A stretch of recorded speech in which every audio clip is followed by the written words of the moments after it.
Deməli müəllimlər, bugünkü dərsimiz 2026-cı il çərçivə sənədinə yeni daxil olmuş təfəkkür növləri olan praktik təfəkkürdür, abstrakt təfəkkürdür, analitik təfəkkürdür, produktiv təfəkkürdür. Bu təfəkkürlərin izahlarını bu günlərin verəcəm.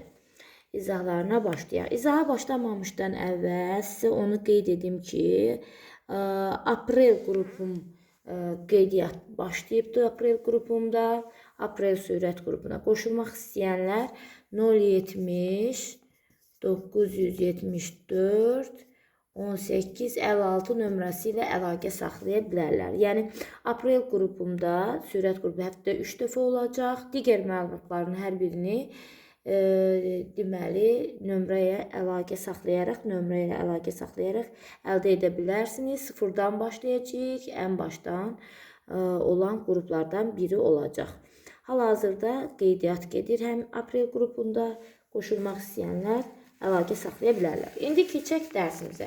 Bugünkü mövzumuz deməli çərçivə sənədinə yeni salınmış mövzular olan praktik təfəkkürdür, abstrakt təfəkkürdür, analitik təfəkkürdür, produktiv təfəkkür növləri haqqında izah verəcəm. İlk olaraq başlayaq praktik təfəkkürə. Praktik təfəkkür haqqında biz deməli ilk olaraq məlumat verək. Praktik təfəkkür nədir? Praktik təfəkkür bilik və təcrübəni real həyatda tətbiq etmə bacarığıdır. Bax, bura qeyd edeyim. Bilik və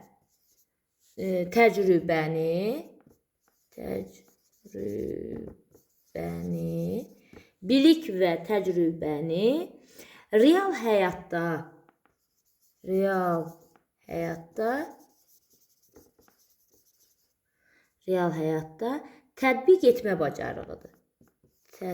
tətbiq etmə bacarığıdır. Baxın, praktik təfəkkür bilik və təcrübəni real həyatda tətbiq etmə bacarığıdır. Yəni, praktik təfəkkür nəzəriyyəni həyati bacarığa çevirməkdir. Nəzəriyyəni, öyrəndiyimizi, qaydanı həyati bacarığa çevirməkdir. Praktik təfəkkür üçün əsas faktorlar nədir? Əsas faktorlar uyğunlaşma, dəyişmə və mühitə təsir etmə bacarığıdır. Deməli, praktik təfəkkür üçün əsas faktorlar uyğunlaşma, dəyişmə və mühitə təsir etmə bacarığıdır. Burada yəni şagird bir qaydanı bilməklə kifayətlənmir. Bildiyi qaydanı onu harada və necə tətbiq etməli olduğunu anlayır. Harada və necə tətbiq etməlidir? Qaydanı, biliyi, təcrübəni harada və necə tətbiq etməli olduğunu anlayır. Praktik təfəkkür təcrübəyə söykənir, tətbiqə yönümlüdür. Deməli, praktik təfəkkür nəyə söykənir? Təcrübəyə. Praktik təfəkkür, qısa şəkildə yazıram, təcrübəyə söykənir, bir də tətbiqə yönümlüdür. Yəni, yenə də ümumiləşdirək, deyək, praktik təfəkkür, praktik olaraq sözündən də götürməklə də anlaya bilərsiniz. Praktik təfəkkür bildiyini, təcrübəni həyatda tətbiq etməkdir. Tətbiqlə əlaqəlidir. Nəzəriyyəni həyati bacarığa çevirməkdir. Bildiyini həyatda tətbiq etməkdir.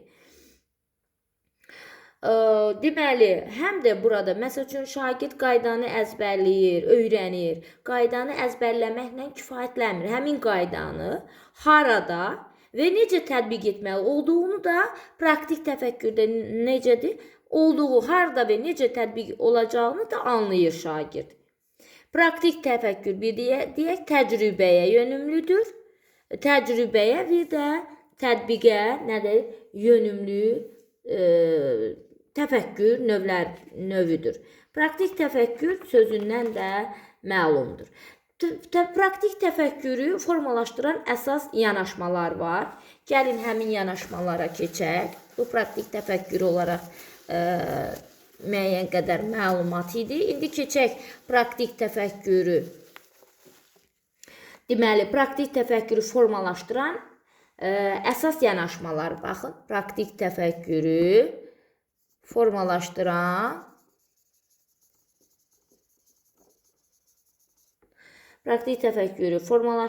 əsas yanaşmalar. Əsas yanaşmalar. Gəlin baxaq görək, praktik təfəkkürü formalaşdıran əsas yanaşmalar hansılardır?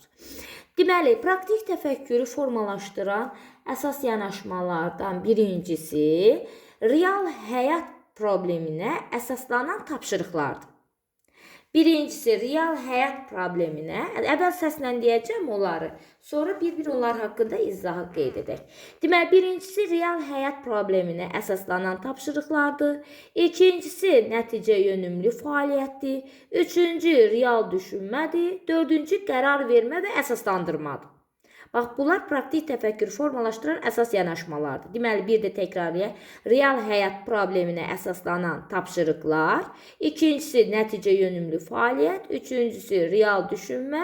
Dördüncüsü, qərar vermə və əsaslandırmadır. Gəlin birincisindən başlayaq. Birincisi qeyd etdik ki, real həyat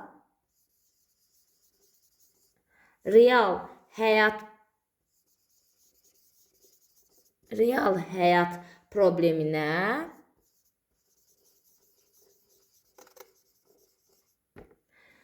əsaslanan tapşırıqlar.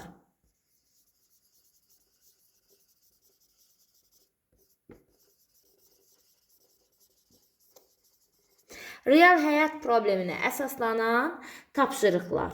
Gəlin baxaq, bu tapşırıqlar necə tapşırıqlardır? Deməli, real həyat probleminə əsaslanan tapşırıqlar burada şagird konkret situasiya ilə üzləşir və biliklərini tətbiq etməyə məcbur olur. Baxın, bir də cümləyə deyirəm.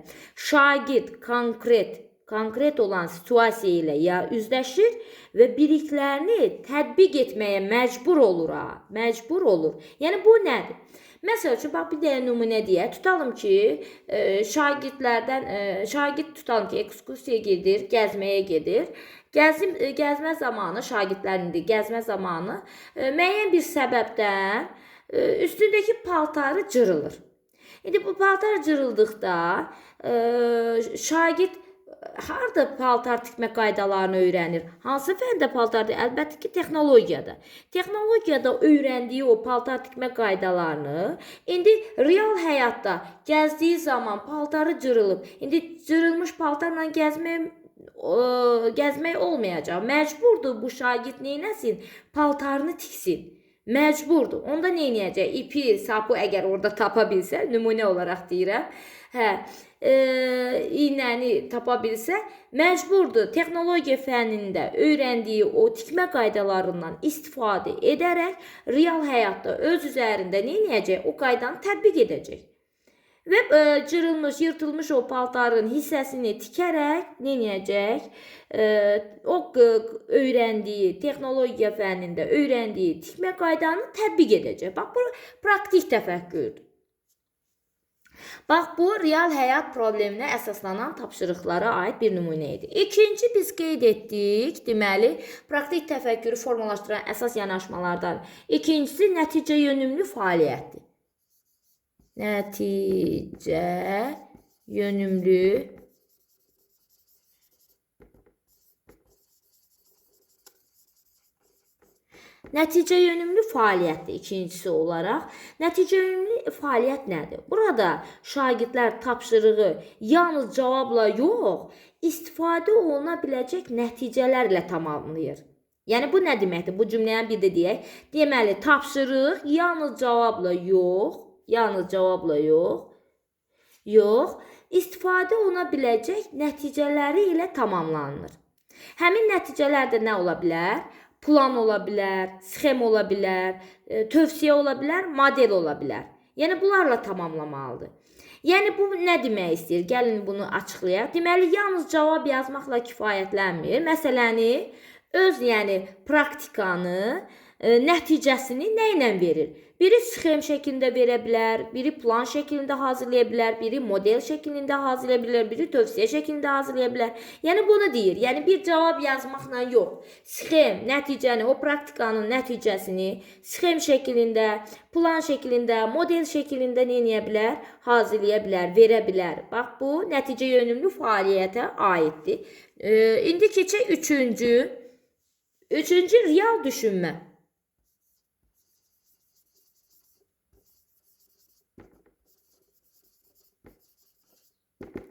Real düşünmə nədir? Bax, şagird ideal şəraitdə yox, vaxt, resurs, büdcə kimi real məhdudiyyətlər daxilində qərar verməyi öyrənir. Yəni, ideal şəraitdə yox, amma vaxt, resurs, büdcə kimi real məhdudiyyətlər daxilində qərar verməyi öyrənir. Gəlin, bunu açıqlayaq görək nə demək istəyir. Deməli, şagird, tutalım ki, şagird olsun və ya digər insan olsun, praktik təfəkkürə aid bir nümunə deyək. Tutalım ki, bir insan bir aylıq maaşını ay ərzində büdcəsinə uyğun olaraq bölüşdürməyi bilir. Ki, bölüşdürür, bu xərcə aid, bu xərcə aid, bu xərcə paylayır, bölüşdürür. Və yaxud da şagird vaxtı düzgün bölüşdürməyi bacarır. Yəni, vaxtını elə düzgün bölüşdürür ki, bütün dərslərin oxumasına vaxt çatır. Belə deyək də, gün olaraq, deməli, növbəti dərsin cədvəlinə uyğun olaraq dərslərin hazırlanmasına vaxtını bölüşdürür.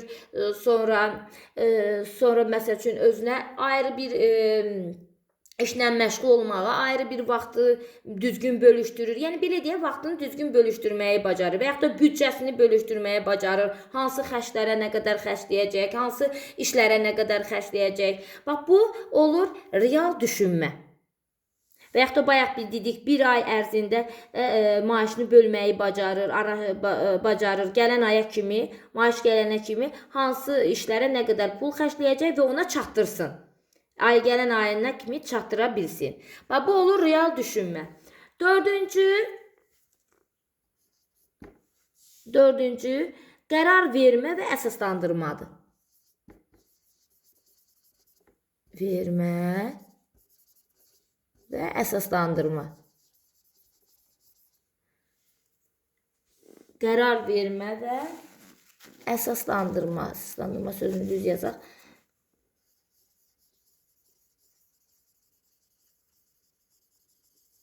Qərar vermə və əsaslandırmadır dördüncü olaraq.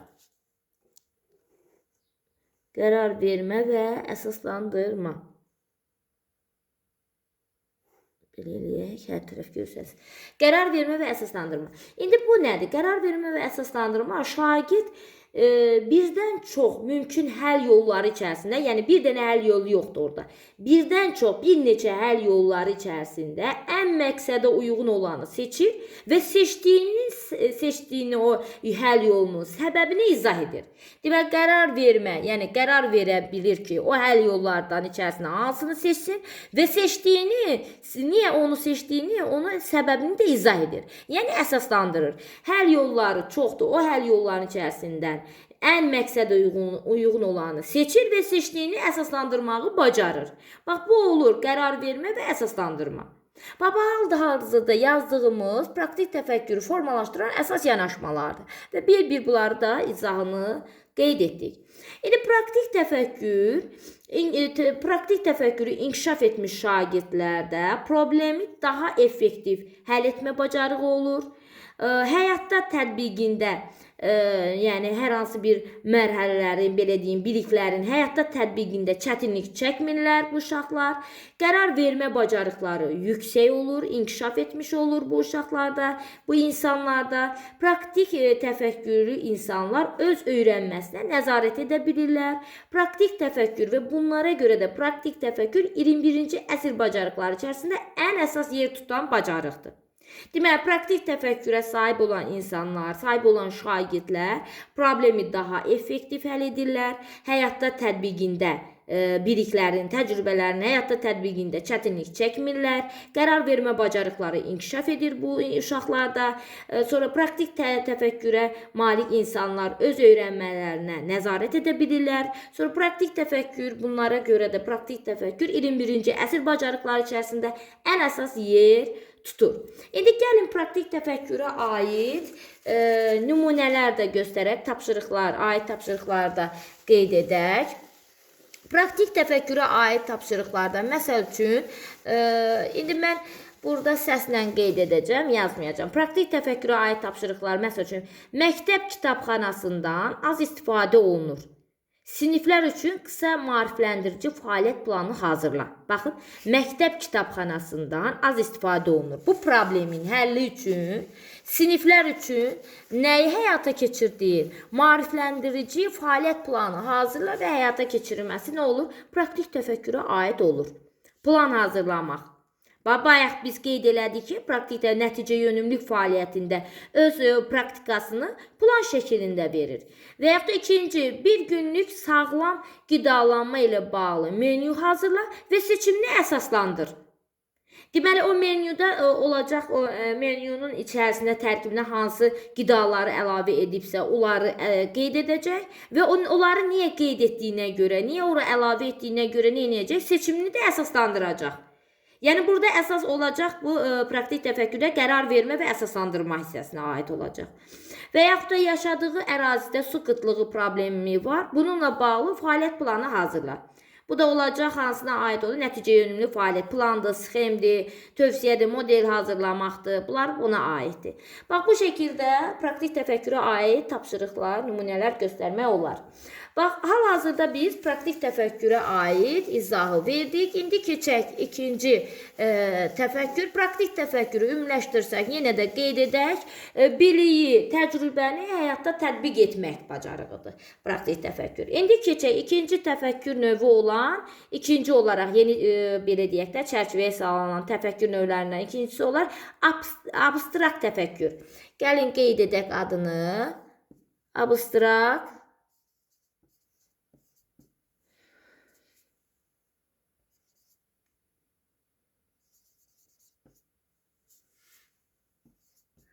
Abstrakt təfəkkür. Abstrakt təfəkkür.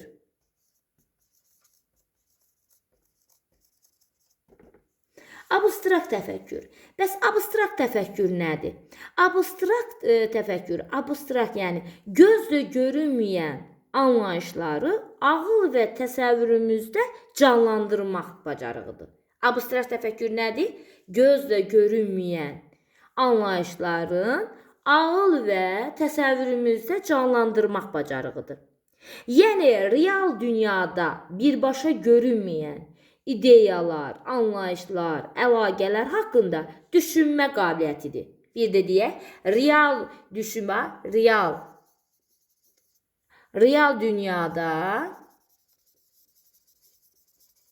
real dünyada birbaşa görünməyən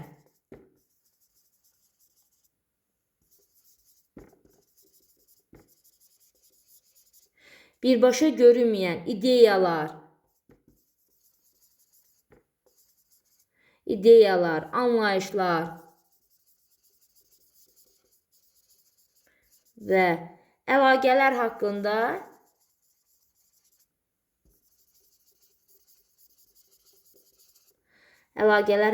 düşünmə qabiliyyətidir.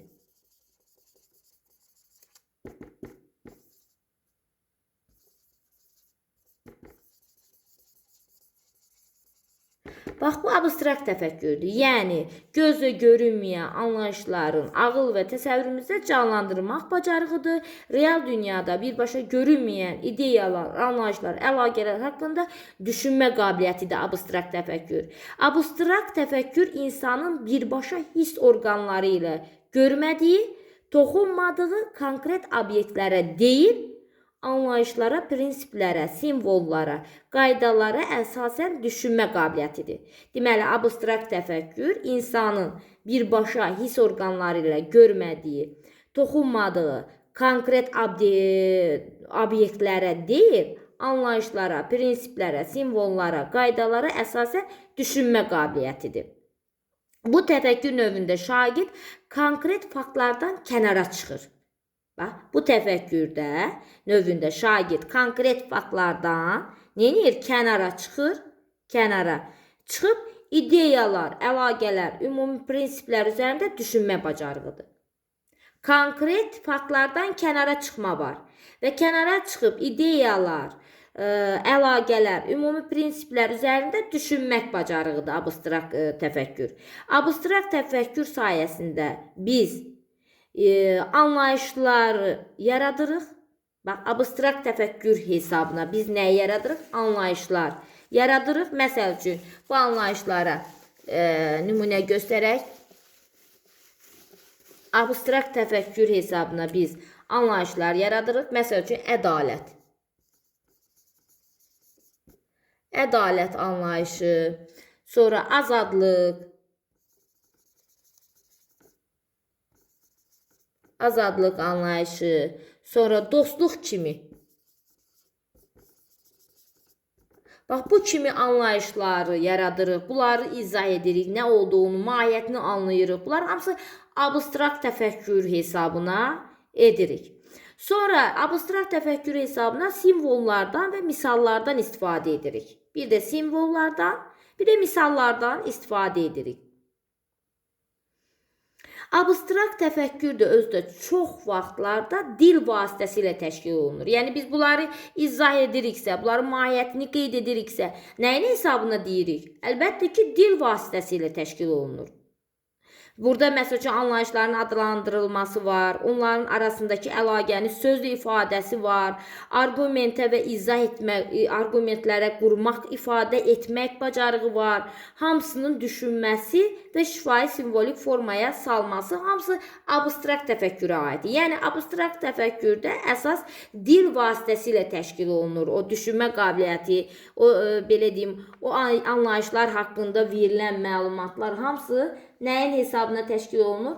Dil vasitəsilə təşkil olunur. İndi keçək abstrakt təfəkkürdə. Müəllim dərsdə abstrakt təfəkkürün inkişafına necə dəstək göstərə bilər? Yəni, uşaqlarda abstrakt təfəkkürü necə inkişaf etdirə bilər? Gəlin, bu hissəsini də izah edək. Abstrakt təfəkkür haqqında məlumatı verdik. Abstrakt təfəkkürü yenə deyim, ümumi olaraq nə oldu? Gözlə görünməyən anlayışların ağıl və təsəvvürümüzdə canlandırılması bacarığıdır. Yəni, real dünyada birbaşa görünməyən ideyalar, anlayışlar, əlaqələr haqqında düşünmə qabiliyyətidir abstrakt təfəkkür. İndi həmin abstrakt təfəkkürü müəllim dərsdə abstrakt təfəkkür inkişafına necə dəstək göstərə bilər, necə inkişaf etdirə bilər, bunları qeyd edəcəm. Müəllim dərsdə abstrakt təfəkkür inkişafına dəstək olaraq, birinci olaraq, baxın, konseptuallaşdırma tapşırıqları verməklə. Konseptuallaşdırma tapşırıqları, gəlin qeyd edək.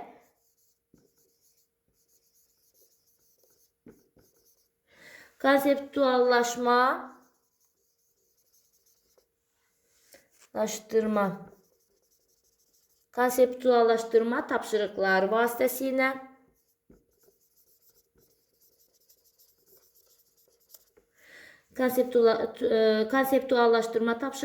vasitəsilə məsəl üçün, nədir konseptuallaşdırma tapşırıqları? Bu tapşırıqlar şagirdin öyrəndiyi anlayışın mahiyyətini, arxasındakı əsas ideyanı dərk etməsinə yönələn tapşırıqlardır. Deməli, konseptuallaşdırma tapşırıqları, bu tapşırıqlar şagirdin öyrəndiyi anlayışın mahiyyətini, arxasındakı əsas ideyanı dərk etməsinə yönələn tapşırıqlardır. Burada məqsəd tərif əzbərləmək deyil. Anlayışı öz sözlərlə izah etmək və tətbiqini anlamaqdır. Deməli, burada məqsəd bir dənə, yenə deyirəm, tərif əzbərləmək deyil. Əsas məqsəd nədir? Həmin anlayışı öz sözləri ilə izah etməkdir və həmin anlayışın tətbiqini anlamaqdır. Məsəl üçün, gəlin, bax, buna nümunə olaraq, konseptuallaşdırma tapşırıqlarına nümunə olaraq qeyd edək. Tutalım ki, riyaziyyat fənnindən funksiya anlayışını düstur yazmadan izah et. Bir var funksiya anlayışını izah etmək üçün düstur yazılır. Bir də var ki, funksiya anlayışını düstur yazmadan izah et. Bunu izah edib bacarırsa, demək konseptuallaşdırma tapşırıqlarına aiddir, abstrakt təfəkkürə sahibdir. Və yaxud da enerji anlayışını gündəlik həyatında nümunə ilə izah et. Yəni tətbiqini anlamaqla izah edir burada. Enerji anlayışını gündəlik həyatında nümunələrlə izah et. Hər ikisi konseptuallaşdırma tapşırıqlarına aid nümunələrdir. İkinci deməli, abstrakt təfəkkürü dərslərdə inkişafın üçün, formalaşdırmaq üçün ikinci yol simvolizm və metaforadır. Simvolizm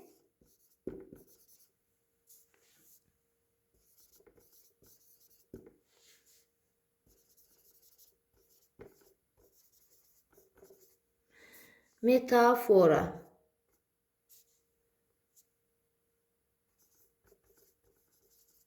Simvolizm və metaforadır. İkinci yol. Simvolizm və metafora nədir?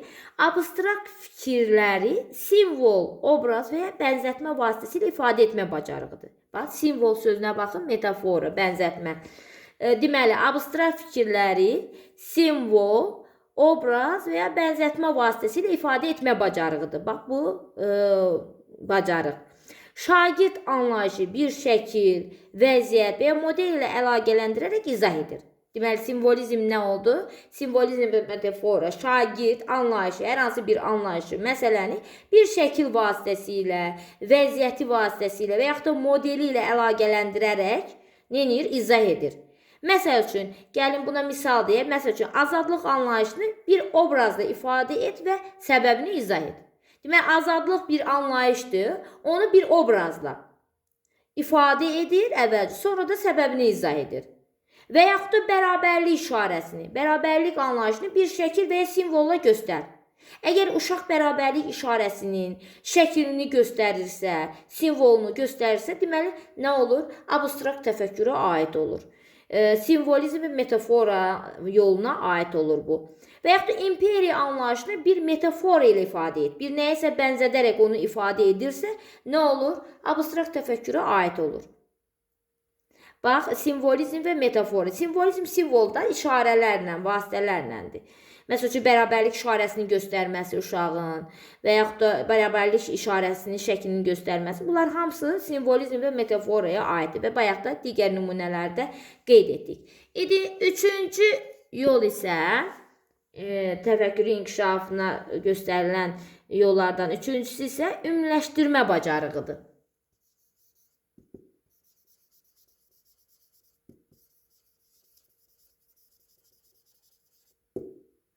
Ümumiləşdirmə bacarığı. Baxın, ümumiləşdirmə bacarığı nədir? Məsəl üçün, ayrı-ayrı fakt və nümunələrdən çıxış edərək ortaq cəhəti, qanun uyğunluğu, ümumi prinsipi müəyyənləşdirmə bacarığıdır. Bax, bir də cümləni qeyd edirəm. Ayrı-ayrı fakt və nümunələrdən çıxış edərək, həmin ayrı-ayrı faktın, nümunələrin ortaq cəhətini, qanun uyğunluğunu, ümumi prinsipi müəyyənləşdirmə bacarığıdır. Nümunə desək başa düşəcəyik. Məsəl üçün, 3 fərqli mətn nümunələri verirlər uşaqlara. 3 fərqli mətn nümunələri. Şagirdlərdən də sonra soruşur. Bu 3 mətni birləşdirən əsas ideya nədir? Bax, 3 dənə nümunəni birləşdirən əsas ideya. Bu olur ümumiləşdirmə bacarığı. Və yaxud da müxtəlif uşaqlara müxtəlif ekosistemlər təqdim olunur. Məsəl üçün, ekosistem nədir? Tutalım ki, meşə ekosistemi, səhra ekosistemi, okean ekosistemləri şagirdlərə təqdim olunur. Sonra şagirdlərdən soruşulur. Bütün bu ekosistemlər üçün keçərli olan ümumi prinsip nədir? Və buna cavab verilməsi ümumiləşdirmə bacarığıdır. Ümumi 3 dənə ekosistemi birləşdirib ümumi prinsipdir qeyd edəcək. Nə olacaq? Ümumiləşdirmə bacarığı abstrakt təfəkkürə aid olacaq. Və yaxud da müxtəlif dövrlərdə baş vermiş üsyanların ortaq səbəbinin nə ola bilər? Bunu izah edə bilirsə, deməli, ümumiləşdirmə bacarıqdır. Müxtəlif bir çox üsyanlarda onların ortaq cəhətini, ortaq səbəbini qeyd edəcək. Səbəbini deyə bilirsə, deməli, abstrakt təfəkkürə malikdir. Və yaxud da abstrakt təfəkkürün ümumiləşdirmə bacarığına aid nümunələrdir. Bax, müəllimlər, abstrakt düşünmə, abstrakt təfəkkür budur. Və bu da abstrakt təfəkkürü inkişaf etdirən dərsdə, sinifdə, müəllimi, belə deyək, müəllim dərsdə Müəllim dərsdə abstrakt təfəkkürü inkişaf etdirən, necə inkişaf etdirmək üçün istifadə etdiyi yollardır. Konseptuallaşdırma tapşırıqları verməklə simvolizm və metafora vasitəsilə ümumiləşdirmə bacarığı. Yəni ümumiləşdirmə bacarığı da izah etdik, nümunələr də göstərdik. İnanıram ki, başa düşürsüz. İndi keçək müəllimlər, deməli, digər təfəkkür növünə.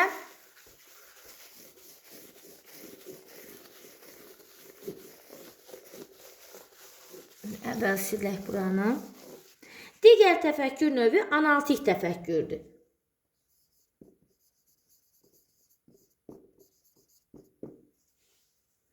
Analitik təfəkkür.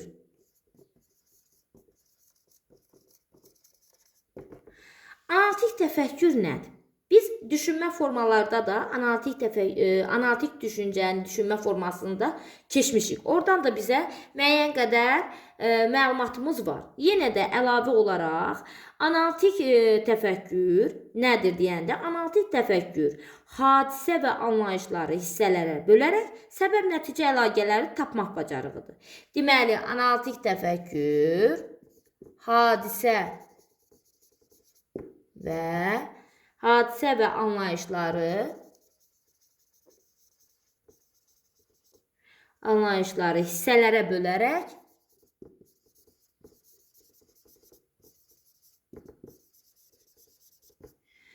bölərək səbəb-nəticə əlaqələrin səbəb-nəticə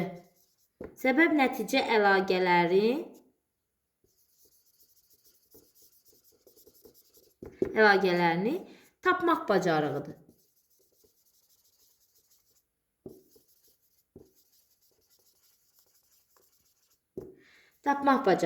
Bax, bu analitik təfəkkür bu cür bacarıqdır. Yəni, analitik təfəkkür problemi sistemli və məntiqli şəkildə, bax, burada sistemli və məntiqli şəkildə əvvəlcə hissələrə bölmək, sonra bu hissələr arasında əlaqəni qiymətləndirmək və əsaslandırılmış nəticə qərar çıxartmaq bacarığıdır. Bir də deyim, deməli, analitik təfəkkür problemi sistemli və məntiqli şəkildə hissələrə bölmək, bu hissələr arasında əlaqələri qiymətləndirmək və əsaslandırılmış nəticə və qərar çıxartmaq bacarığıdır. Analitik təfəkkür hər hansı bir məsələni həlli zamanı həmin problemin, həmin məsələnin hissələrə bölmək, hissələr arasında müqayisələr aparmaq, analiz etmək bacarığıdır. Bax, bunlar analitik təfəkkürə aid əsas məqamlardır. Analitik təfəkkür məhz hissələrə bölməkdir, hissələr arasında müqayisə aparmaqdır, analiz etməkdir, təhlil etməkdir. Bəli, bu bacarıqlara sahib olmaqdır və sonda qərar çıxartmaq, əsaslandırılmış nəticə, qərar çıxartmaq bacarığıdır. Və burada qərar çıxartmaq, nəticə çıxartmaq da var analitik təfəkkürdə. İndi müəllimlər, buranı silim əvvəlcə. İndi müəllimlər, analitik təfəkkürü inkişaf etdirmək üçün bu bacarıqlara, hansı bacarıqlara sahib olmaq lazımdır? Analitik təfəkkürü inkişaf etdirən bacarıqlar. Analitik təfəkkürü inkişaf etdirən bacarıqlar. Gəlin, baxaq görək, analitik təfəkkürü inkişaf etdirən bacarıqlar hansılardır?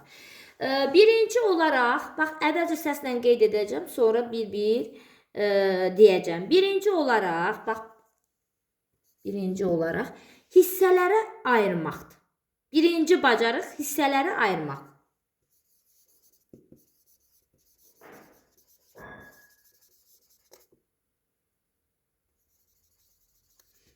Birinci bacarıq hissələrə ayırmaqdır. İkinci bacarıq müqayisə və qarşılaşdırmadır. Üçüncü bacarıq səbəb-nəticə əlaqəsidir. Dördüncü bacarıq sübutla düşünmə. Beşinci bacarıq isə alternativ izahlardır. Bir də deyək, deməli, biz onsuz da bunları ayıraraq da izah edəcəyik. Birinci bacarıq hissələrə ayırmaq. İkinci müqayisə və qarşılaşdırma. Üçüncü səbəb-nəticə əlaqəsi, dördüncü sübutla düşünmə, beşinci alternativ izahlardır. Gəlin birinci bacarıqdan başlayaq. Hissələrə ayırmaq. Nədir hissələrə ayırmaq? Hissələrə ayırmaq odur ki, daha mürəkkəb bir problem olsun, mətn olsun, hadisə olsun, anlayışı olsun, daha kiçik hissələrə bölmək bacarığıdır. Daha mürəkkəbi kiçik hissələrə parçalayır. Və hissələrə ayırmaq bu deməkdir. Məsəl üçün, uşağa veririk bir böyük bir mətni. Böyük mətni uşaq kiçik hissələrə parçalayırsa, bu olacaq hissələrə ayırmaq. Sonra, analitik təfəkkürün başlanğıc nöqtəsi budur. Hissələrə ayırmaq. Analitik təfəkkürün başlanğıc nöqtəsi, ilkin başlanğıc nöqtəsi məhz hissələrə ayırmaqdır. Bax, bu hissələrə ayırmaq olmadan ya səbəb nəticəni qurmaq olmaz, ya müqayisələr aparmaq olmaz, ya da əsaslandırmaq çətin olar. Olmaz bunların heç biri. Deməli, ilk olaraq nə etmək lazım? Analitik düşünən, analitik təfəkkürün ilkin başlanğıcı olaraq həmin problem olsun, anlayış olsun, mətn olsun, hadisə olsun, onu ilk olacaq. Mürəkkəb olanı kiçik xırda hissələrə ayırırlar. Kiçik hissələrə bölməkdir. Bu da olmadan nə ola bilməz? Səbəb-nəticə əlaqəsini qurmaq ola bilməz, müqayisəyə aparmaq ola bilməz, əsaslandırmaq olmaz, çətinlik çəkər bunları ilkin başlanğıc nöqtəsi olmadan, belə deyək. Məsəl üçün, gəlin buna nümunə deyək, hissələrə ayırmaq. Tutalım ki, bir böyük mətni verirsiniz uşaqlara. Bu böyük mətni bu uşaqlar anlaması üçün ilk olaraq uşaqlara nə etməlidir? Həmin böyük mətni, giriş hissəsini, əsas hissəsini, nəticə hissəsini müəyyənləşdirməlidir. Bax, bu hissələri ayırmaqdır. Böyük mətn, yəni mətn verilir, verilmiş mətnin giriş hissəsini, əsas hissəsini, nəticə hissəsini müəyyənləşdir. Olur hissələrə ayırmağa bir nümunə. Sonra ikinci nümunəyə göstərək. Bax, riyaziyyat dərsindən tutalım ki, böyük bir məsələ verilir. Həmin məsələnin həlli üçün ilk olaraq uşaq nə etməlidir? Həmin məsələni həll edə biləcəyi kiçik tapşırıqlar şəklində yazmalıdır. Bu da hissələrə bölməyə aiddir. Bax, hissələrə bölmək budur. Başlanğıc nöqtədir. Buradan başlanır analitik təfəkkürdə inkişaf etdirmək üçün olan bacarıqların ilkin bacarığı, birinci bacarığı. İkincisi, bayaq səsləndirdik, indi yazırıq. Müqayisə və qarşılaşdırmadır. Müqayisə və qarşılaşdırmadır. Müqayisə və qarşılaşdırma.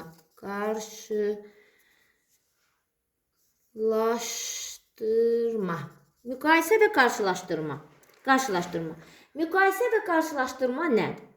Bu, iki və daha çox obyektin olsun, məsələnin olsun, anlayışın olsun, yanaşmanın olsun, hadisənin olsun, oxşar və fərqli cəhətlərini araşdırmaq bacarığıdır.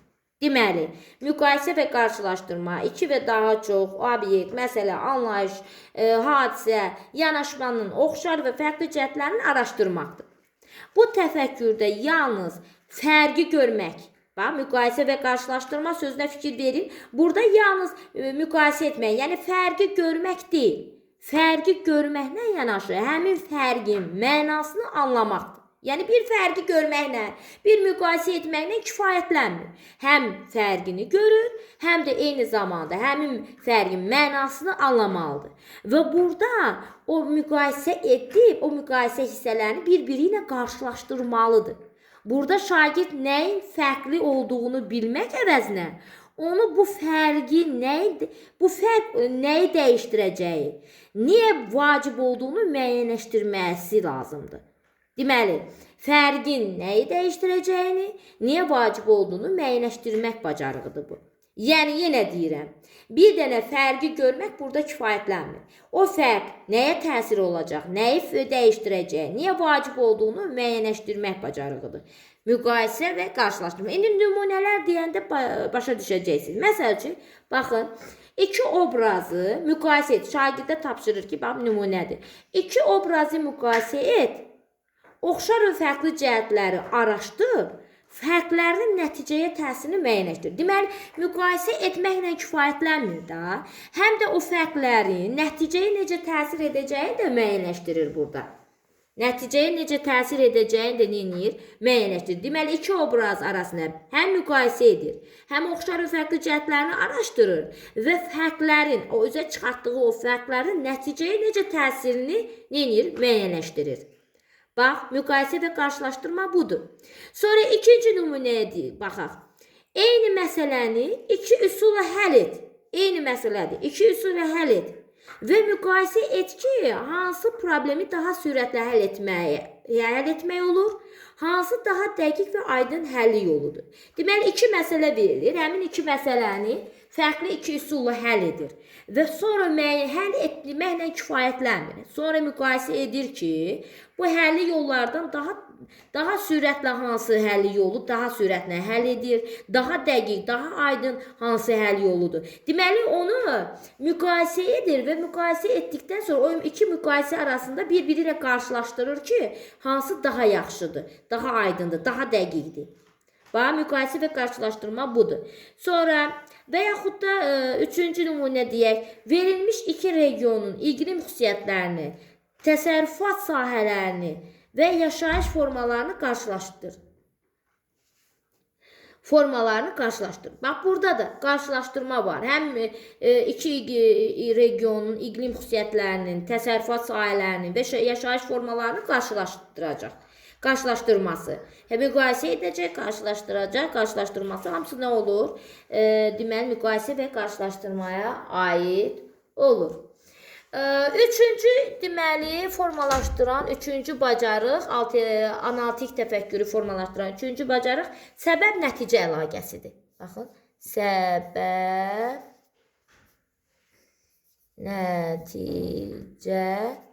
səbəb-nəticə əlaqəsi.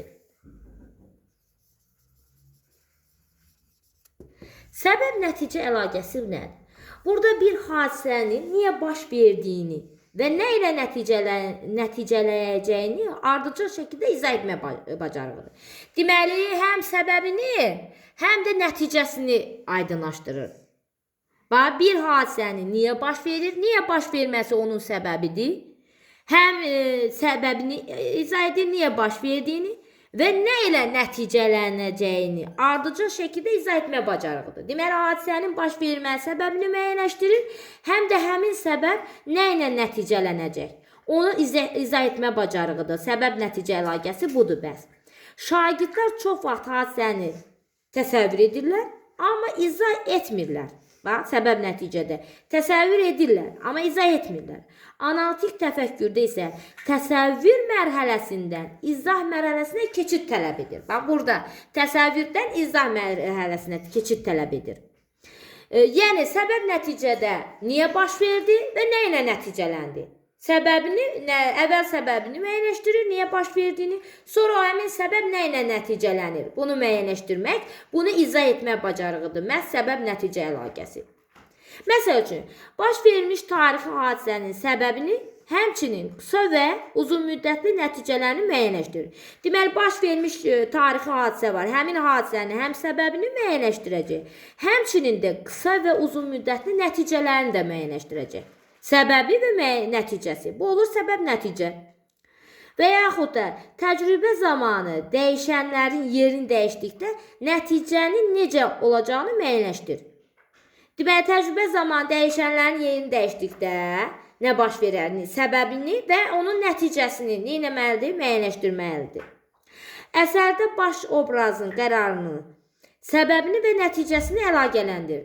Deməli, hər hansı bir əsərdir. Əsərin baş obrazının qərarının, səbəbinin və nəticəsinin əlaqələndirilməsi nə olur? Səbəb-nəticə əlaqəsinə aid nümunə olur. Bu olur səbəb-nəticə əlaqəsi. Keçdik dördüncü bacarıq, analitik təfəkkürü inkişaf etdirən bacarıqlardan dördüncüsü sübutla düşünmədir. Sübutla düşünmədir.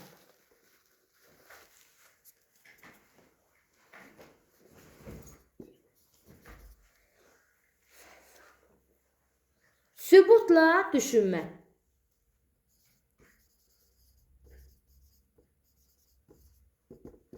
Baxın müəllimlər, sübutla düşünmə nədir?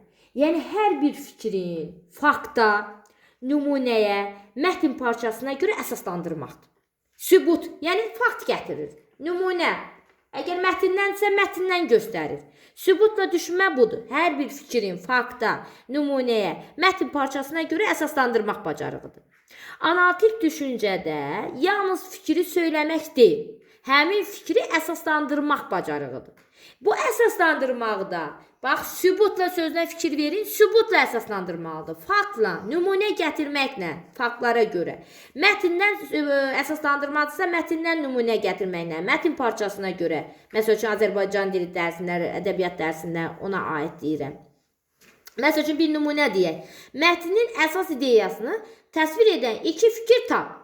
Deməli, mətnin əsas ideyası verilir. Həmin əsas ideyasını təsvir edən mətndən nümunə gətirməlidir, fakt göstərməlidir, iki fikri tapmalıdır. Bax, bu olacaq sübutla düşünmək. Fakta görə düşünməkdir. Fakt, nümunə, mətn parçasına görə əsaslandırma bacarığıdır. Və yaxud da beynimiz hər hansı bir funksiyaları yerinə yetirir. Deyir, beynin verilmiş funksiyanı yerinə yetirdiyini sübut et.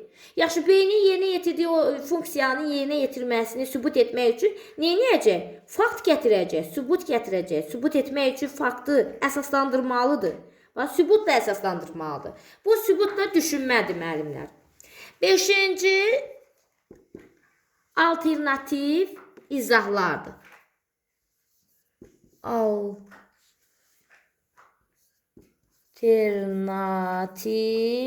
Alternativ izahlar.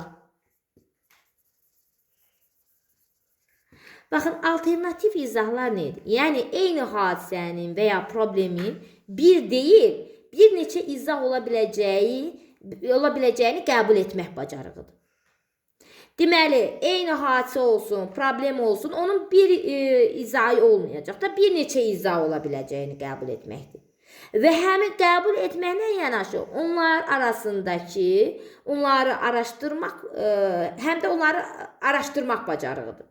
Deməli, alternativ izah nə oldu? Eyni hadisənin və problemin bir deyil, bir neçə izah ola biləcəyini qəbul etmək, qəbul etməklə də yanaşı, onları araşdırmaq bacarığıdır.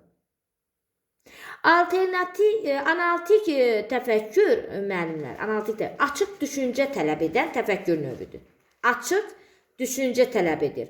Məsəl üçün, alternativ izahlara nümunə göstərsək, gəlin bunlara da nümunə göstərək. Məsələnin başqa həlli yollarını araşdır. Hansının nə zaman daha sərfəli olduğunu izah et. Deməli, məsələnin bir həlli yolu yoxdur da. Bir neçə həlli, alternativ izahlar odur. Bir neçə həlli yolunu araşdır deyir. Hansının nə zaman daha sərfəli olduğunu izah et.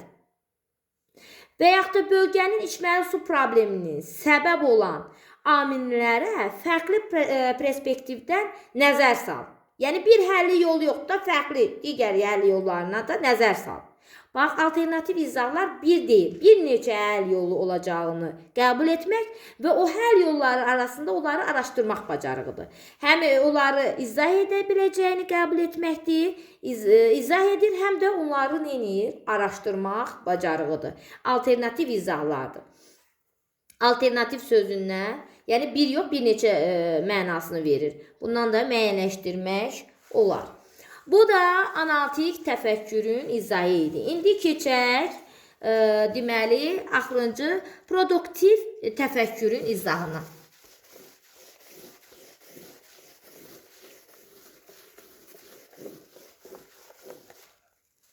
Keçək, produktiv təfəkkür.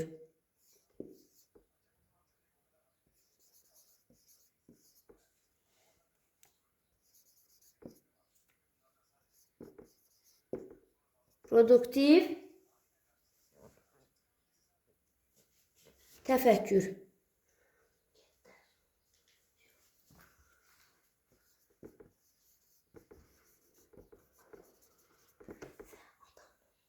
Produktiv təfəkkür.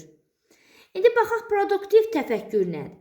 Produktiv təfəkkür təfəkkürün ən yüksək mərhələlərindən biridir. Yəni, ən yüksək mərhələsidir. Çünki burada yeni ideyalar, yeni yanaşmalar var.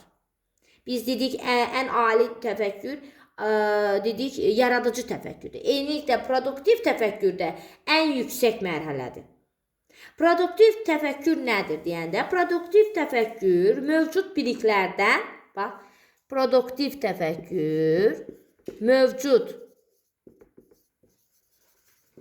biliklərdən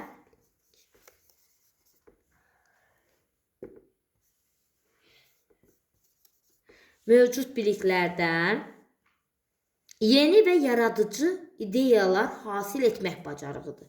Mövcud biliklərdən istifadə edir, yeni və yaradıcı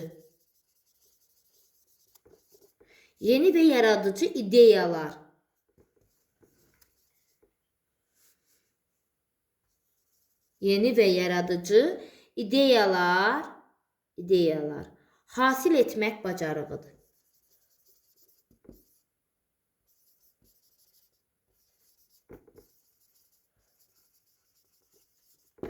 Deməli, produktiv təfəkkür mövcud biliklərdən istifadə edərək yeni və yaradıcı ideyalar hasil etmək bacarıqdır. Yəni, bir növ yeni yanaşmadır. Yəni,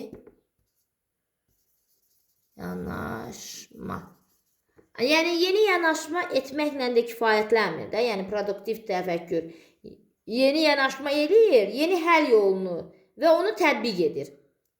İndi gəlin baxaq, biraz da izah edək produktiv təfəkkür haqqında. Əvvəlcə onu deyim ki, produktiv təfəkkür, produktiv sözü məhsuldar deməkdir. Bax, produktiv sözü nə deməkdir? Məhsuldar. Produktiv sözü məhsuldar deməkdir. Produktiv təfəkkür problemi dərin şəkildə anlayaraq onu yenidən qurmasıdır. Bax, bir də deyirəm, produktiv təfəkkür problemi dərin şəkildə anlayaraq onu yenidən qurmasıdır.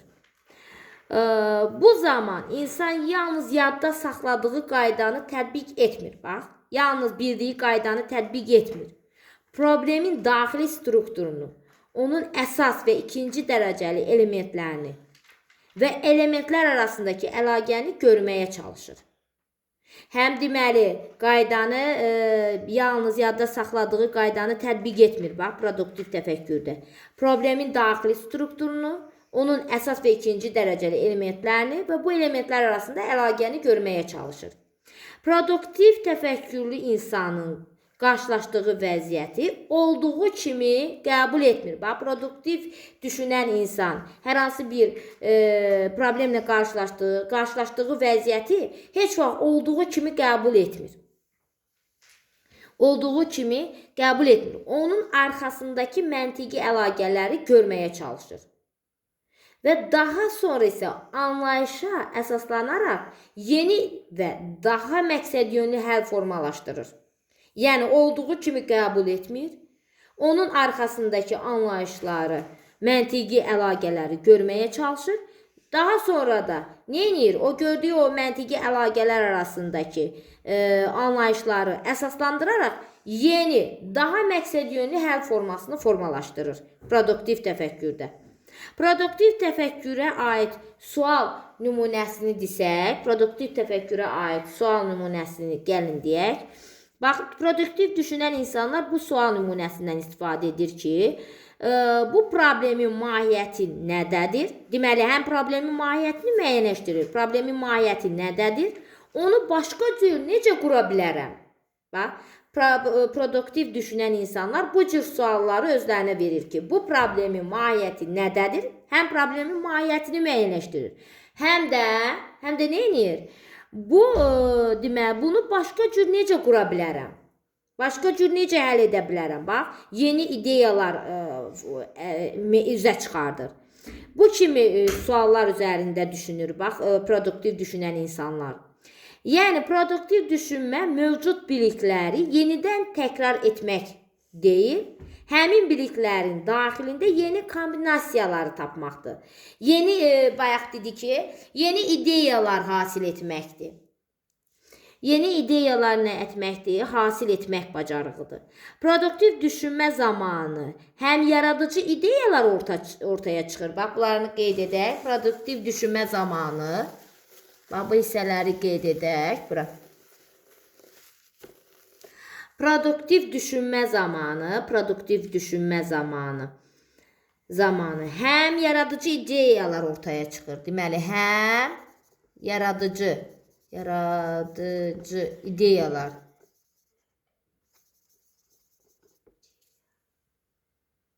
ortaya çıxır.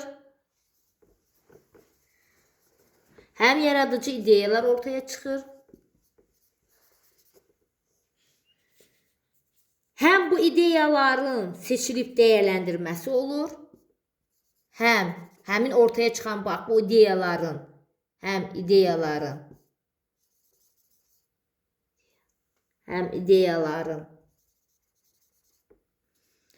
seçilib dəyərləndirməsi olur.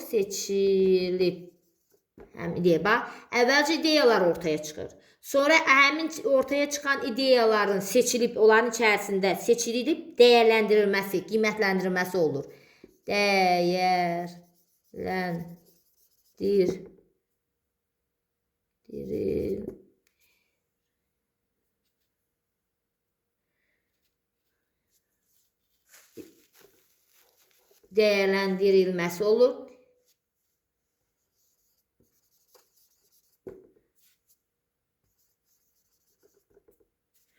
Həm də real şəraitə uyğunlaşdırılması olur.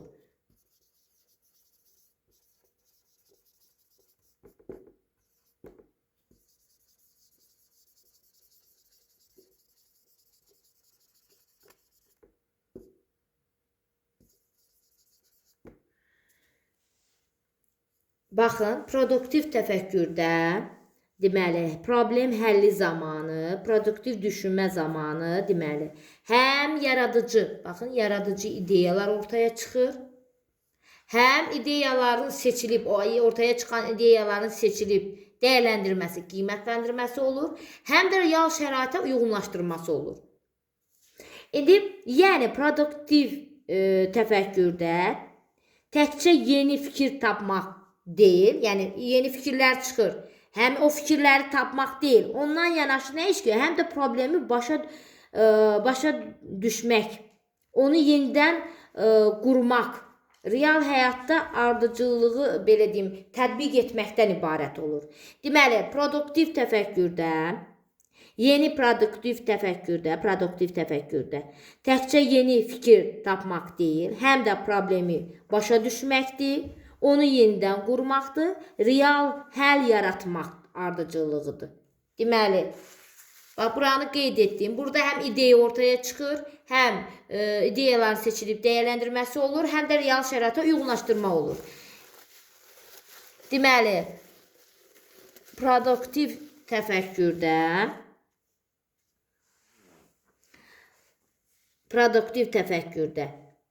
yeni ideyalar tapmaq, bax, gəlin onun ardıcıllığını yazım. Yeni ideyalar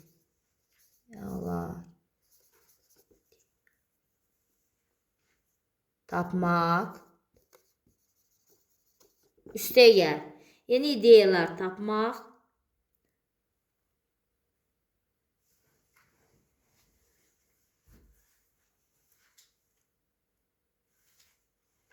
Yeni ideyalar tapmaq, ortaya çıxır yeni ideyalar.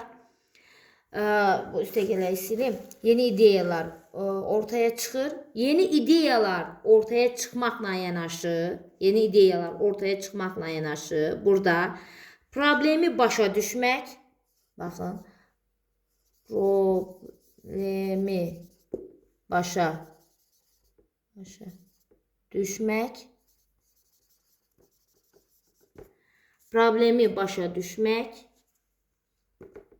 Üstəgəl, həmin onu yenidən qurmaq, problemi əvvəlcə başa düşür, sonra problemi yenidən qurur, onu yenidən qurmaq. Üstəgəl, bir də real həll yaratmaqdır. Real həll yaratmaq. Deməli, produktiv təfəkkürdə yeni ideyalar tapılır, bu öz yerində. Yeni ideyalar tapmaqla yanaşı, problemi başa düşmək, üstəgəl onu yenidən qurmaq, təzədən yenidən qurulur həmin problem və real həll yaratmaq. Bax, bu ardıcıllıqdır. Yenidən həll edir, belə deyək də. Real həyatda həll yaratmaq ardıcıllığıdır, produktiv düşünmədə. Bir də onu deyim ki, produktiv düşünmədə buna təfəkkür zamanı produktiv təfəkkürlə yanaşı reproduktiv yanaşma da var. Deməli, bax burada iki yanaşma var. Onu da qeyd edək. Produktiv yanaşma, bir də reproduktiv yanaşma. Reproduktiv yanaşma nədir? Bax, bunu da deyək.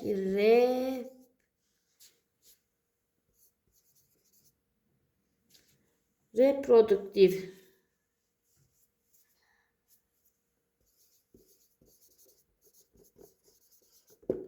Reproduktiv yanaşma, müəllimlər.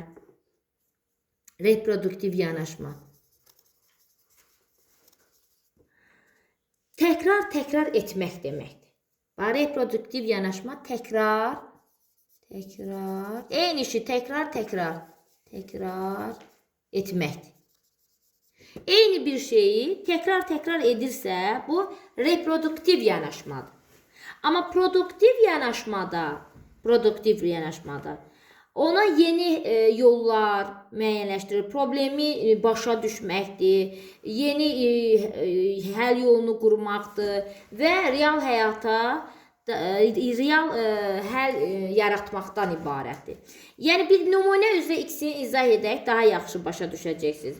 Tutalım ki, baxın, Şüşə bankanın qapağının açılmır. Belə bir nümunə üzrə həm produktiv yanaşmanı göstərək, həm də reproduktiv yanaşmanı göstərək. Şüşə bankanın qapağı açılmır. Bu problemi iki yanaşma ilə göstərək.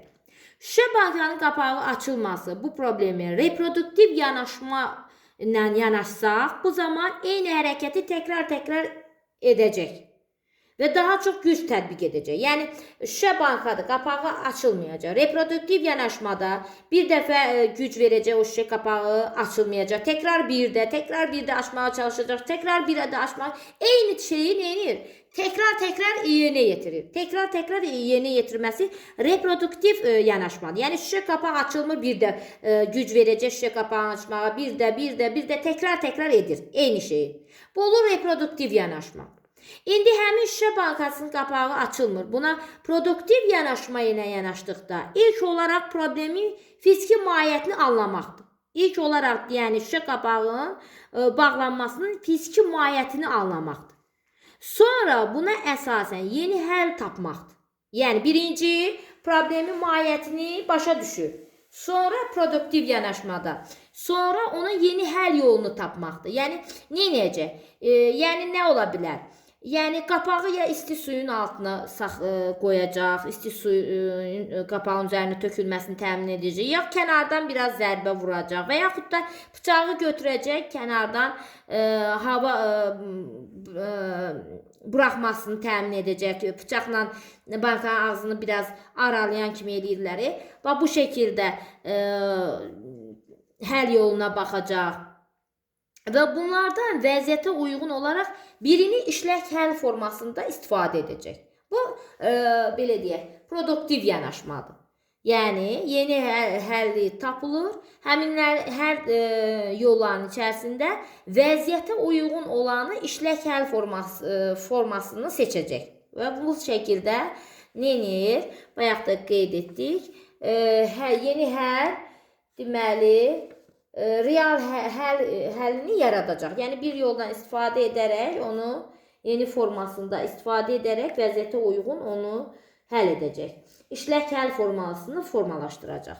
Bu produktiv yanaşmadır. Deməli, produktiv yanaşmada reproduktiv yanaşmanı da neynədik? İzah etdik. Nə olduğunu qeyd etdik. Bax, müəllimlər, bunlar deməli yeni çərçivə sənədinə salınmış deməli, praktik təfəkkürdür, analitikdir, abstrakt təfəkkürdür, produktiv təfəkkür haqqında olan izah idi. Yəqin ki, hər biriniz başa düşdünüz. Başa düşdünüzsə, daha yaxşı, daha nə xoş mənə belə deyim. Çox sağ olun, hələlik. İnşallah digər izahlar da olacaq.